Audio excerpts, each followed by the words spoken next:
السلام علیکم ورحمۃ اللہ وبرکاتہ آپ سب کو۔ تو آج شروع کرتے ہیں ہم ایک ایسی کہانی جو عام طور پر ہم روزانہ کرتے ہیں۔ تو کہانی کا ٹائٹل ہے چغلی کوئین۔ کیوں ہے وہ کہانی سننے کے بعد پتہ چلے گی۔ تو کہانی ہے چغلی کرنے کا عمل، یعنی گوسپ کرنا۔ اکثر لوگوں کے لیے ایک مذاق کی طرح ہوتا ہے، لیکن اس کا اثر کبھی کبھی بہت خراب ہو سکتا ہے۔ ایک کہانی ہے ایک عورت کی جو چغلی کرتی تھی۔ اس عورت کا نام سہرا تھا۔ سہرا اپنے گاؤں کی سب سے چغل خور عورت تھی۔ ہر وقت دوسروں کے بارے میں باتیں کرنا اس کا شوق تھا۔ وہ چھوٹی چھوٹی باتوں کو لے کر اتنا بڑا بنا دیتی تھی کہ لوگ اس پر یقین کر لیتے تھے۔ ایک دن سہرا نے سنا کہ اس کے پڑوسن فاطمہ نے ایک نیا گھر خریدا۔ رشتہ داروں میں اور دوستوں کے بیچ اس طرح سے پھیلا دیا کہ لوگوں نے سوچا کہ فاطمہ نے کسی سے پیسہ ادھار لے کر یا کوئی غلط کام کر کے پیسہ کما کر گھر خریدا ہے۔ اسی چغلی سے فاطمہ کی عزت کو نقصان ہوا اور اس نے سہرا سے بات کرنا بھی انکار کر دیا اور بند کر دیا۔ سہرا کو سمجھ نہیں آیا کہ اس کی چغلی نے کتنی بڑا نقصان کیا۔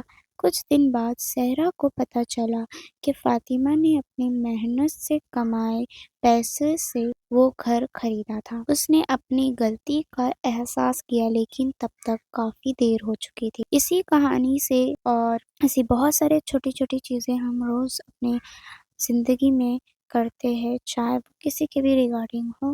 اس کہانی کا ماڈل یہ ہے کہ چغلی کرنا صرف دوسروں کی عزت کو نہیں بلکہ اپنے آپ کو بھی نقصان پہنچاتا ہے۔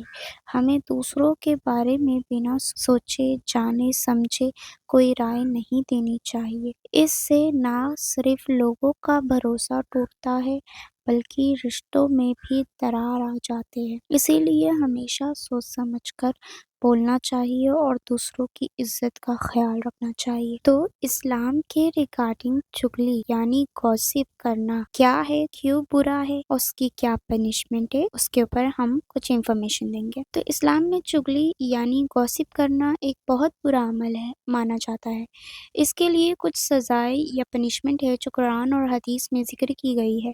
قرآن میں اللہ نے چغلی کرنے والوں کو وارن کیا ہے۔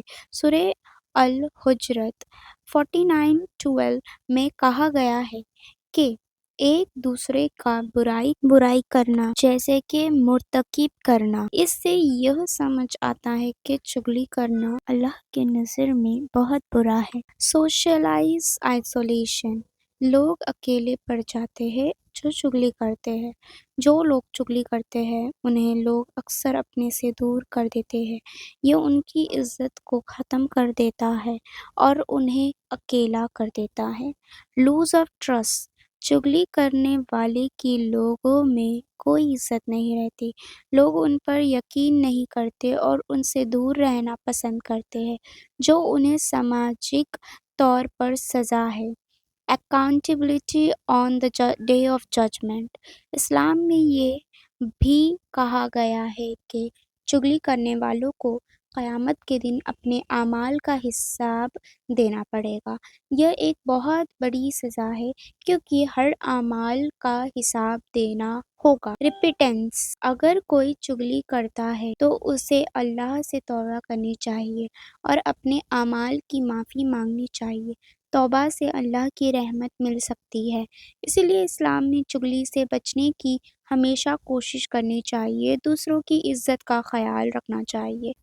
So, hey YouTube family, just a friendly reminder that gossiping can hurt others and spread negativity. Let's focus on the spreading kindness and positivity instead of negativity. Hashtag spread love, not gossip. Thank you for your patience and I'm really very happy کہ میں نے آپ سب لوگ کے ساتھ یہ ایک اچھا سا انفارمیشن شیئر کیا ہے جو آج کل کے ڈیلی لائف میں females and your elder peoples do more. So we have to be handle ourselves. ہمیں چھوٹی چھوٹی ایسی سن سے بچنا چاہیے۔ Thank you.